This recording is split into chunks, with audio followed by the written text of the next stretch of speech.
Welcome in, everybody, to Fantasy Pros MLB. This is Leading Off Live, brought to you by Bet365.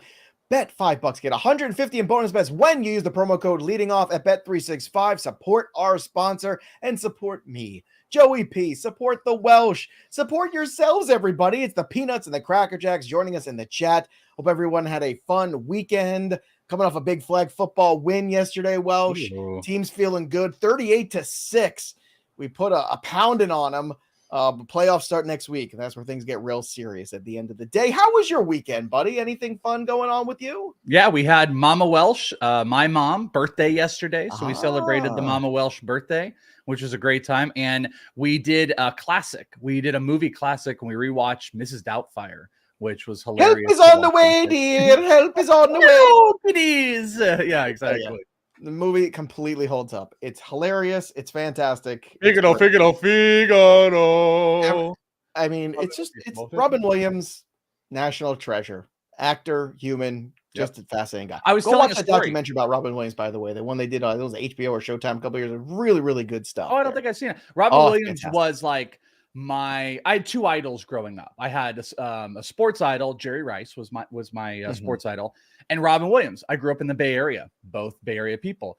And I was telling my kids when I was 9 or 10, or Mrs. Doubtfire came out in 95. And I think it was right after this, I wrote Robin Williams. I wrote him a letter. I don't know how I got any of the stuff. And then within 6 months, he wrote back, and I had a picture, and it wasn't like, he wrote a personalized thing to me and autographed it, and we don't know where it is. And it is the most devastating thing on the planet. I wish I had it. It would be my most cherished thing ever because I adored and loved Robin Williams. But it was just a cool thing to be able to say. He wrote back. He was so nice. Robin Williams. You got to find that somewhere. I mean, that's incredible.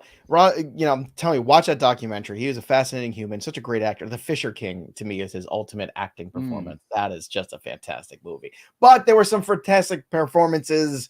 Or fantastic performances. Fantastic. I don't know. There were some fantastic performances out there from the baseball fields this weekend. Juan Soto and the Yankees, again, part of it. 2-run homer for him off Duvall in the 9th.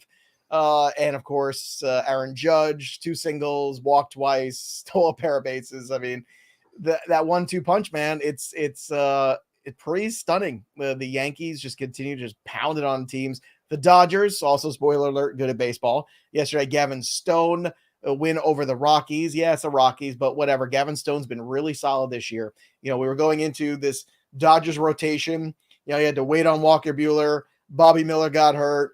Kershaw was going to be months away. Yamamoto was very expensive. Glasnow was kind of like right at the perfect spot there this year.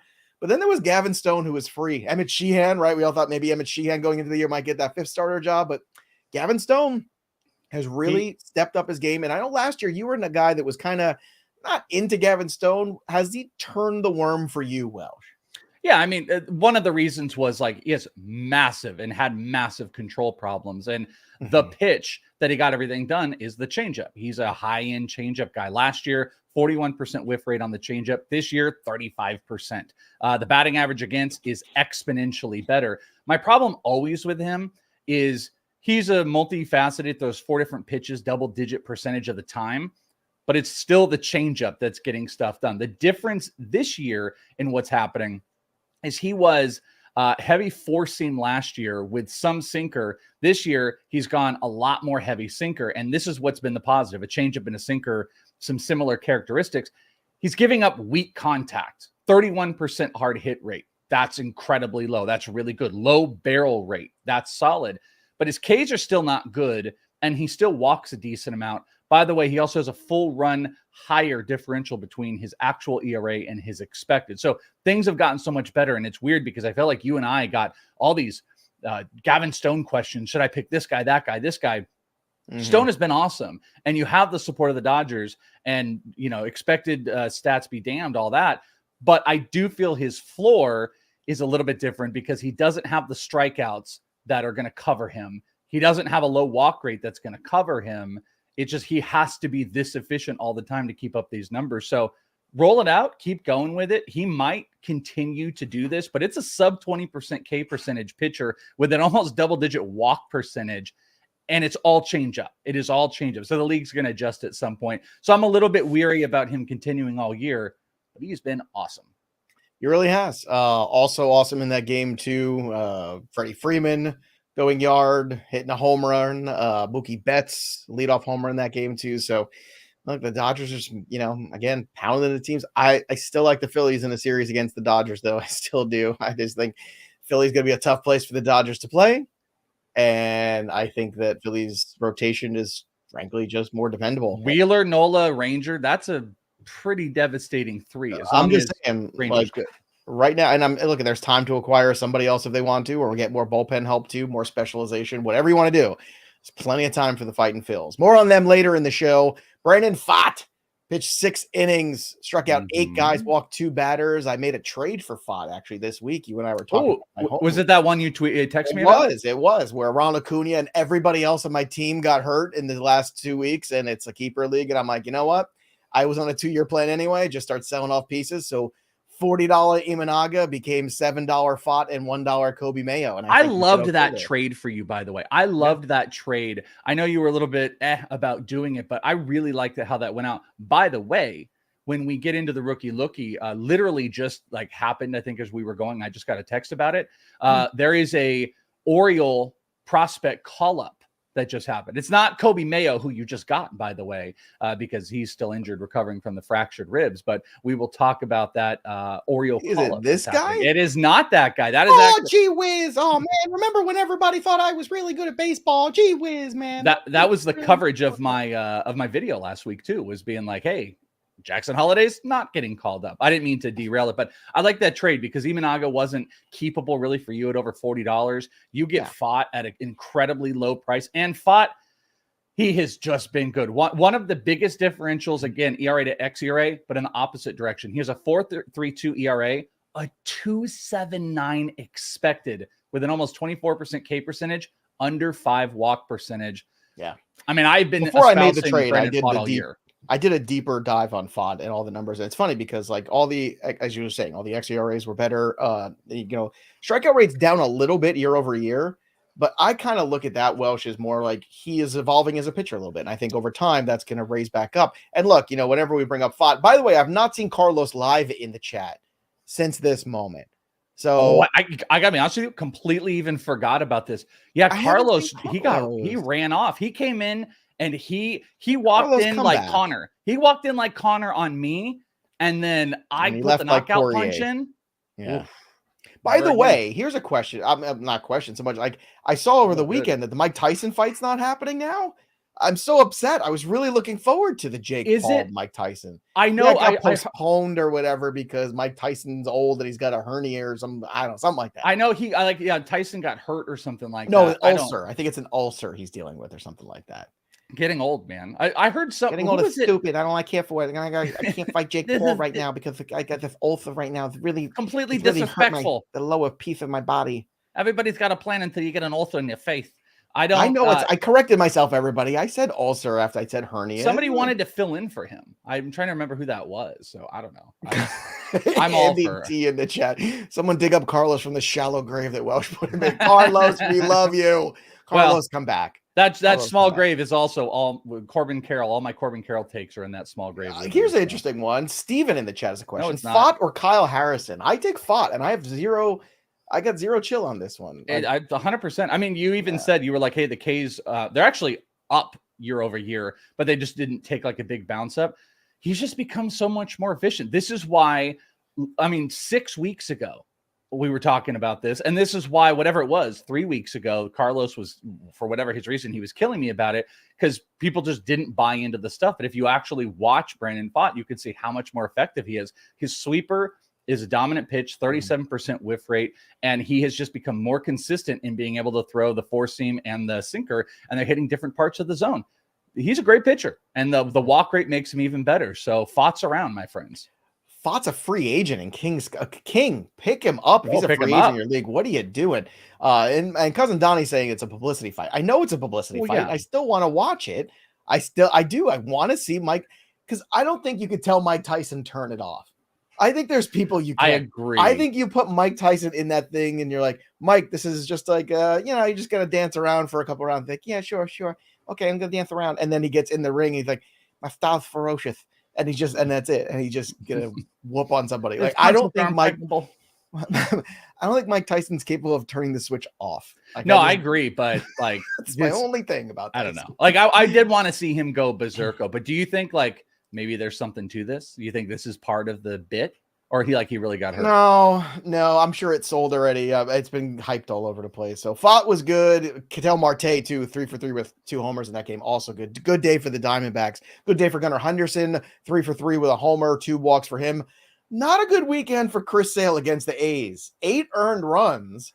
Welsh, what happened to Chris Sale against the A's? What? So one funny thing is, Vegas made some money on it. People were like, oh, give me the over on this. And like he must have gotten a smashed wager or something. I was talking, my buddy Dennis Sidler with Sid's Graphs. He's known, if anyone knows Dennis, there was an article written up about him in The Athletic a couple years ago about his relationship with Chris Sale. Like Chris and him have worked together for like Sale's entire career. And we were talking about Sale this whole time and how crazy and how dominant. And then of all the starts, the A's, who have one of the worst K percentages in baseball, are just one of those funky teams that ended up getting to him. Sometimes right-handers, as Dennis was talking with me about, sometimes right-handers can get to him. But here's the deal. You look at Sale and you look at the overall numbers, they're elite of elite. This was an absolute anomaly.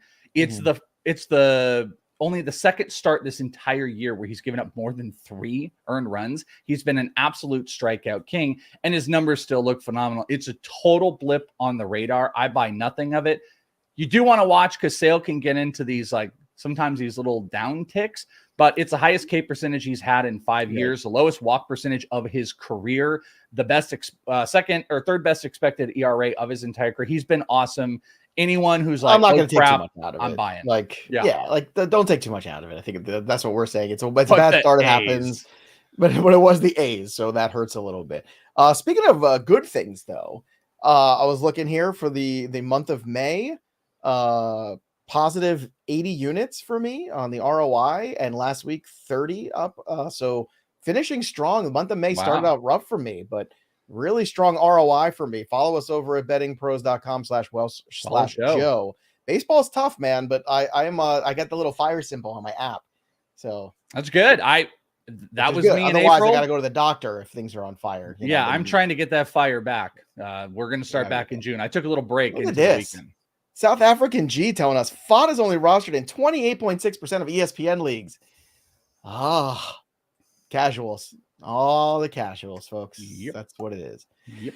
Let's continue on here.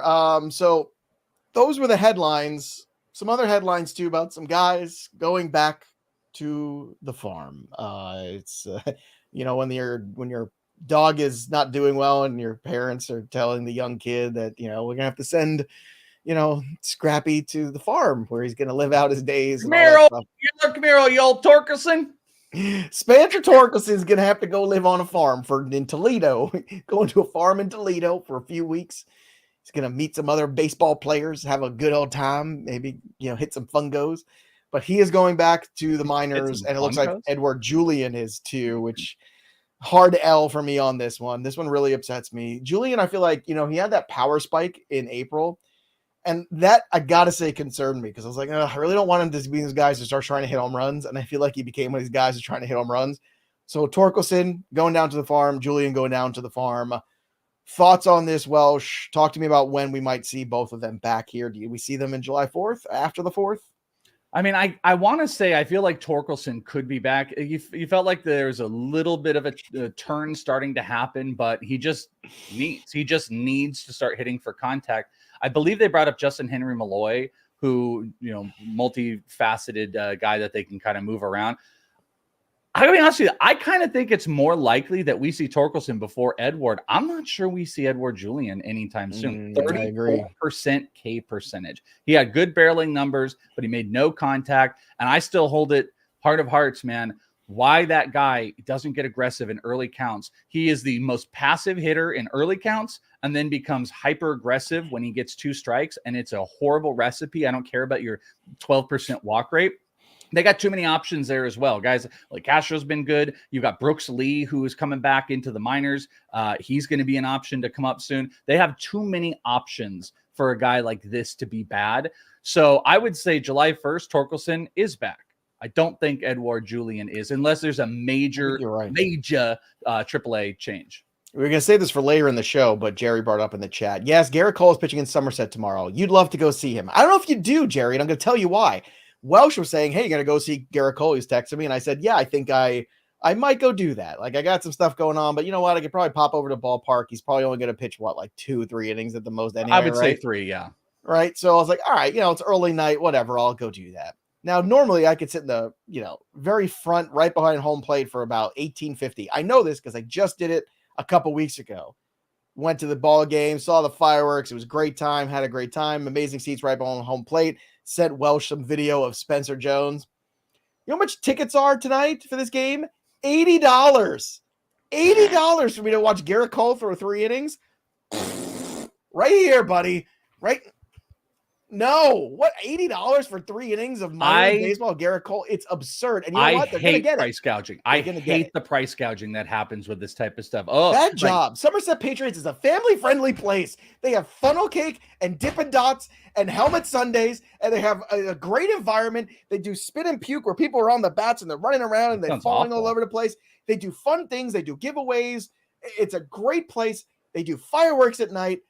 And now you can charge me $80 to watch Garrett Cole play 3 innings. It's absurd. Well, come on, Somerset Patriot, be better. I think you'll also get Spencer Jones and maybe Jason Dominguez, which is pretty cool. What we need is get that's the problem. I was like, you know what? There's a lot of guys we're seeing right. I could go there, get a lot of footage for the Welsh.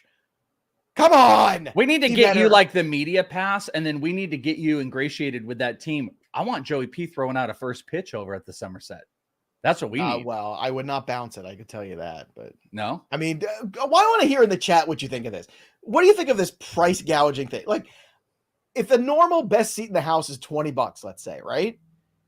That's 4x you're doing. You want to go double? You want to charge me 40? Okay, but come on, man, come on. I want to hear from all of you in the chat. Tell me about the price gouging. Should I still pay $80? Let's start a GoFundMe so I can watch Garrett Cole pitch 3 innings. For 3 and say trade him. And then you'd be like, hey, everybody, trade him. The best part is if he gets lit up. Like I would have been, oh my, it would be amazing you doing videos like he's like behind you and you're like, trade him now. Somebody Nuckin says I should sing the national anthem. So there you go. How about this? Just be better. I mean, come on. Like, price gouging at the professional level of what a Major League Baseball, that's fine. It's the minor, it's double A. Anyway, Jackson Chourio 2-for-4 with a homer, 3 RBI. Are things starting to pick up for Jackson Chourio in your opinion? I think they are. I think they are. Slowly. It's a slow arrow. Yeah, it's picking back up. The homer is really good. Here, before we jump past it, I just want to mention the 2 call-ups that happened today. And they had been the prospect stash kind of darlings for a little bit, especially one of these. The video I did last week where I'm like, hey, Welsh, where's Jackson Holiday? Blah, blah, blah. Well, he's not up because Connor Norby was the guy I said who'd been outperforming him and might get the call up. Well, Jorge Mateo, I don't know if you saw this. Jorge Mateo got hit in the head by like Cedric Mullins, I think. So, like in the on-deck circle, he just whacked him in the head and Jorge Mateo's out. And they're calling up Connor Norby, who's been a good power speed combo guy who can play outfield and infield. And then the other one is Adam Mazur with the San Diego Padres, is one of those guys that I thought could get the call up soon, jumped past Robbie Snelling. Everybody is hurt on that stupid Padres rotation. Darvish and Joe Musgrove back to the IL. Adam Mazur is a guy that's going to get that spot. And I think he is a pretty good spot start person. So both of these are reliable pickups in like the right leagues. Like I wouldn't go and must add both of them, but if you've got deeper leagues or crappy bench, I'm picking up both Connor Norby, probably a little bit more for the power than the speed, and Adam Mazur, I really do think can go 5 or 6. He's a pretty slick pitcher. There you go. Angelo in the chat says Joey P pays $700 for Taylor Swift, but won't pay $80 for Garrett Cole. Yes, you're right. 3.5 hours of Taylor Swift made my daughters happy. It was like a religious experience for them. That is a memory they will have forever. I will have forever. Watching Garrett Cole throw 50 pitches Might be a to a bunch of AA too. guys is not a religious experience for me or my children or anybody else. It's just him working his way back. No. Again, like that's imminently forgettable unless I go there and he throws 8 pitches and walks off the mound holding his elbow, in which case that video live from the ballpark would be. There's a million pieces of great content you could do if you go out to. Maybe I'll ask Blaine to buy me a ticket. Yeah, that's to say. Let's get pros. It's not because I'm cheap. Obviously, I'm not cheap. I'll buy $700 Taylor Swift ticket. Like I don't care. I'll do that. It's the principle of it costs $18.50 for me to have the best seat in the house there. 22 on a weekend. You could also not have the best seat in the house. What is the not best? I didn't realize. I just realized this. No, this they is were elite. Underneath there, it's like they were like $60 to $80. I'm like $60. Like, come on, come on, sit out there and no. All right, let's go 3 up and 3 down. Luis Castillo dominating on Sunday. Nice to see that. 3 walks, 7 shutout innings. Gave up just 2 hits. Cole Ragans, good start for him. 6 strikeouts, 1 run, 5 hits in 6. And Rafael Devers homer, tripled, and walked all against the Tigers. 3 down. Ben Brown 5. Actually, that rhymes. That's fun. 5 runs, 6 hits. Brayan Bello charged with 4 runs and 6 1/3, and Jose Quintana 4 earned runs. And the Mets continue to Met. Let's talk about the injuries. This is fun. I have a team that has Musgrove and Darvish on it, and I lost both of them in the same weekend. Joy. We'll pick up Adam Mazer. I am fired up right now. So Musgrove gone. Musgrove is the one that really concerns me with the elbow. I think Musgrove could be done. Your thoughts? I mean, I had him in a sell earlier this year. I don't think he's done, but I'm not interested in this year. I mean, he's still young enough that there's plenty of stuff to get fixed. He has been carrying this injury the entire year, so I've been out on Musgrove.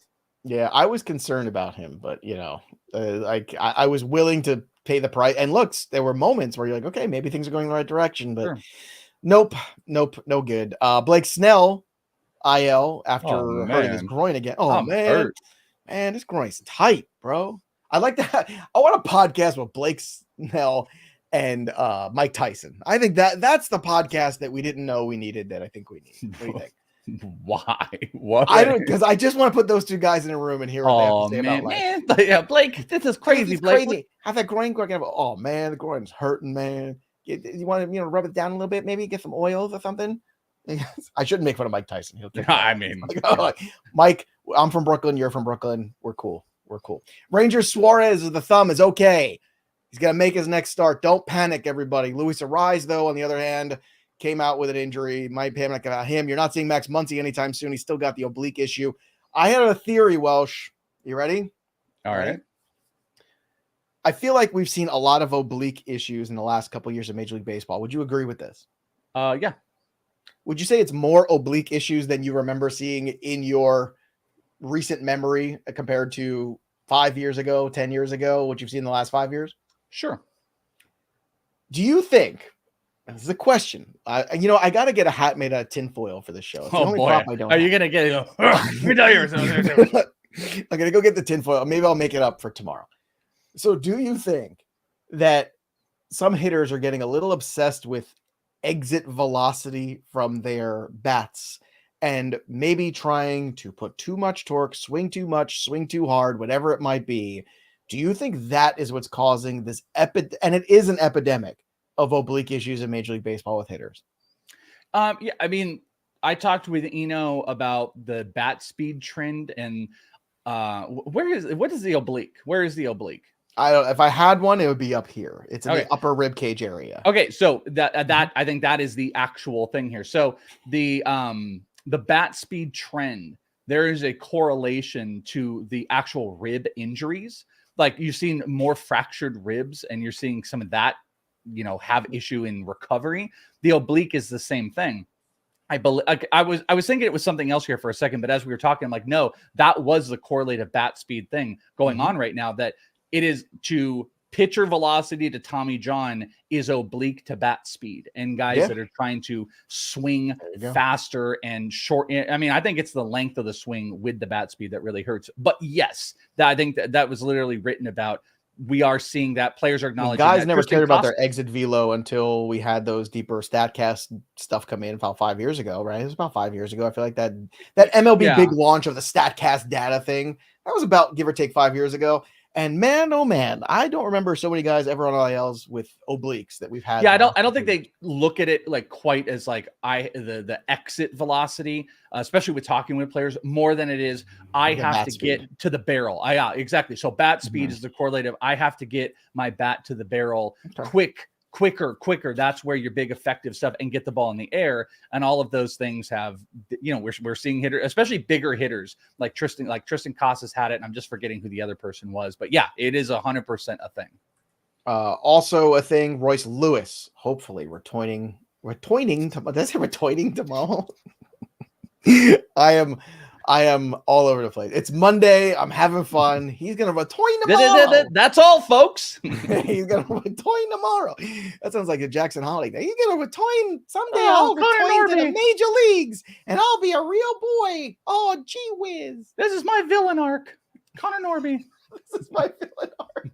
What could you imagine if like Connor Norby just like buries Jackson Holiday? Oh, dude. I mean, Jordan Westberg, Connor Norby, and then Heston Kjerstad and Jackson Holiday are just sitting in AAA forever. It'd be amazing.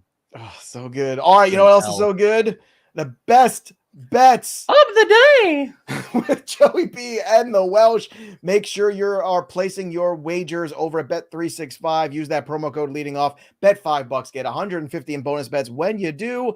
18 or over in Kentucky. Gambling problem, call 1-800-GAMBLER or 1-800-BETS-OFF in Iowa. Terms and conditions apply. Welsh, I'm going to go against a strong trend today.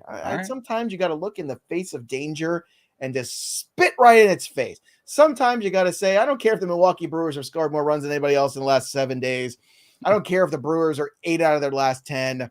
I like the Phillies today. -1.5 on the run line, plus money, plus 104. Zach Wheeler and his 2 ERA are on the mound. I just checked MLB.com.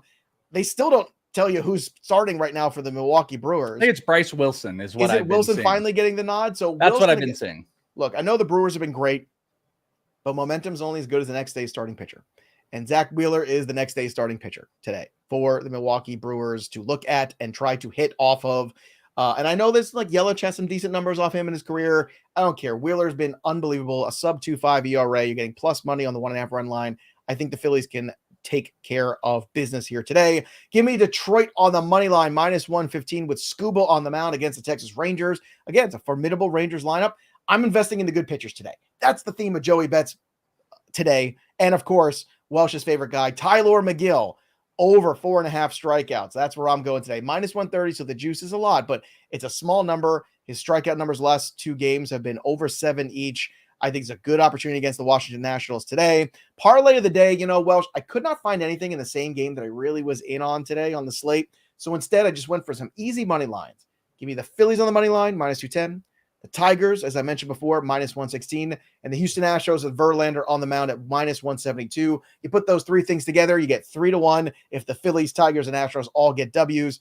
Those, my friends, are my bets of the day. Welsh, what do you have for the people? Alrighty, well, you mentioned Tyler McGill. I am going to back you on that. I'm going to go with the Mets through the first 5. Yes, Welsh first 5. Money line, even money, +100. McGill has been pretty dominant. We've seen Abrams out of that Nationals lineup. It's hard to back the Nationals. Mets are scoring more in general. McGill has just been really dominant. So I really like the odds on the +100 or even money through the first 5. Essentially, in this case, not backing their bullpen, which is disastrous. Thank you, Ketel Marte. So I'm just going with the starter. That's what the first 5 is all about, backing the starter here, and hopefully the offense getting some run support. So that's one of my favorites of the day. I'm also going to be backing the Arizona Diamondbacks through the first 5 on their money line, -120. Ryan Nelson, I'm not the biggest fan of, but they've got undecided pitcher currently going on in San Francisco. I saw the name. I think it's Spencer Howard they might be throwing out. Offense is kind of red hot with the Diamondbacks right now. Ryan Nelson has shown some good signs. His last start, it wasn't, but he's shown some signs earlier this year and pitched 2 innings against the Giants, giving up no earned run. So Arizona first 5, just the money line, -120, really good odds. And then finally, Matt Waldron and the San Diego Padres. yes, all the Padres injuries, it's not necessarily on the offensive side. I'm going to back them on the run line -1.5, which is big plus money. The Angels just not good. Tyler Anderson, fine. Waldron, been dominant offense for the Padres, going to get going, going to win by 2 runs, -1.5 plus money. 2 of my 3 plays, technically plus money plays, but those are my 3 for the best bets of the day. Want to get a hot June going. I'm ready. And look, coming off a hot May, I told you I'm up 80 on the ROI. That's where you want to be. It's all about the ROI, the winning percentage, whatever. It's the ROI that matters. If you want to follow us again, do it over at bettingpros.com/Joe/Welsh. It was a good week for me last week. Got a perfect day one day. Things are turning a little bit. Let's go. Let's keep pushing it forward. Download the Betting Pros app to start betting smarter, not harder. Those are the best bets of the day, brought to you by Bet365. Welsh, now when you're looking at the home run board over the weekend, no Schwarber bombs for me. Boo. We did not start Schwarberfest off with a bang, and I'm very upset about that. Pazzi's up to 23. Bose is up at 21. South African G, our research assistant here on the show, 21 homers for him.